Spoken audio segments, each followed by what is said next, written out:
సహజంగా ప్రభుత్వాలు సంక్షేమ పథకాలు ప్రవేశపెడతా ఉంటాయి.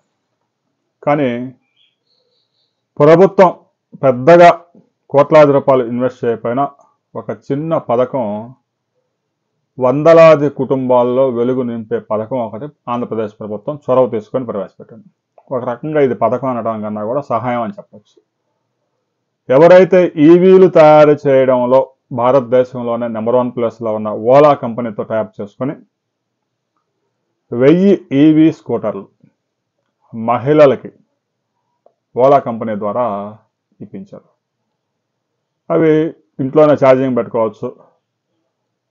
ఇక ఎవరైతే మహిళలు ఓలా కంపెనీ ద్వారా ఈవీ బళ్ళు తీసుకున్నారో వాళ్ళంతా ఈ ప్రజా రవాణా వ్యవస్థకు సంబంధించి ఆటోల్లో ఎవరైతే వెళ్ళడానికి ఎక్కువ మంది అయితే ఆటో వెళ్తుంది కాబట్టి ఒకళ్ళని తీసుకెళ్ళడానికి రైడర్స్గా వెళ్లేందుకు మహిళలు ముందుకు వచ్చారు.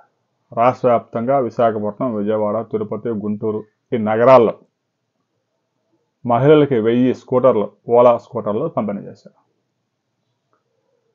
ఈ విధంగా ప్రతి మహిళ ఆ 1000 మంది కుటుంబాలను పోషించుకునే కార్యక్రమం. ఎవరైతే ఇంట్లో పురుషులు సంపాదన పరులు లేరో, ఒకవేళ ఉన్నా కూడా అనారోగ్యం బారిన పడిపోయారో, కొంతమంది వితంతువులు, ఇలాంటి వారిని 1000 మందిని వెతికి వారికి ఓలా స్కూటర్లు అప్పగించారు. వాళ్ళంతా ఇక రైడ్స్ మొదలుపెట్టారు. అసలు ఇలాంటి ఆలోచన రావడం గొప్ప విషయం. ప్రభుత్వాలు చొరవ చూపితే ఇలాంటి అద్భుతాలు ఎన్నో చేయవచ్చు. ఇప్పటికే ఆ ఓలా స్కూటర్లు తీసుకున్న మహిళలు ప్రతిరోజు 1500 నుంచి 2000 దాకా సంపాదించుకుంటూ ఉన్నారు. ఆ ఈవీ వెహికల్సే కాబట్టి రోజుకు ఒక కరెంటు విద్యుత్ రీఛార్జ్ చేసుకోవడానికి ఒక 30 రూపాయలు 40 రూపాయలు ఖర్చు అవుతుంది. పర్యావరణ హితం, పొల్యూషన్ కూడా ఉండదు. రాబోయే రోజుల్లో దీన్ని 10,000 మందికి కూడా విస్తరించడానికి రాష్ట్ర ప్రభుత్వం ఏర్పాట్లు చేస్తూ ఉంది.